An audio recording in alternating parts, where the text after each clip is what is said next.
Jalaluddin Suyuti হুজুর কিতাব এসেছে, যিনি জীবন আমাদের নবী পাককে ৭৭ বার খালি দেখেছেন। ৭৭ বার আমার নবী পাককে জিয়ারত পেয়েছে। জোরে বলা যাবে না সুবহানাল্লাহ?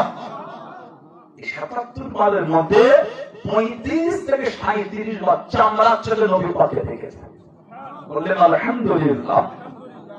একটা হাল তৈরি হয়ে যায়, একটা হাল তৈরি হয়ে যায়।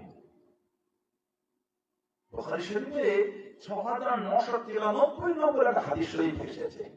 আমাদের নবী বলে, মান রাআনি ফিল মানাম ফাসায়ারানি ফিল ইয়াকযাব। যে ব্যক্তি আমি নবী আমাকে স্বপ্নে দেখবে, অচিরেই আমি নবী আমাকে সে জাগ্রত অবস্থায় দেখতে পাবে। যদি বলবেন সুবহানাল্লাহ। অনেকে মনে করেছে এই জাগ্রত দেখা মানে কিয়ামতের দেখা। এই জাগ্রত দেখা মানে কিয়ামত। কিন্তু নবী পাক খাস করে দিলেন, মান রাআনি ফিল মানাম, যে আমাকে স্বপ্নে দেখবে, ফাসায়ারানি ফিল ইয়াকযাব, সে অচিরে আমাকে জাগ্রত অবস্থায় দেখবে। স্বপ্নে যে দেখবে সে জাগ্রত অবস্থায় দেখবে।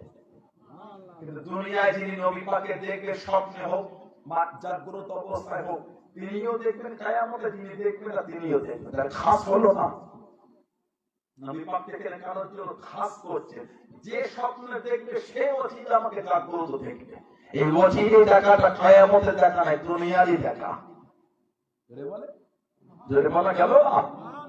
দাদা পীর সাহেব কেবলা জীবনী মুজাদ্দিদুজ্জামান ফুরফুরানি হুজুর রাহমাতুল্লাহ আলাইহি, আমাদের দাদা পীর সাহেব কেবলা জীবনী কিতাব পড়ে দেখবে, সালটা হলো 1922। 1922।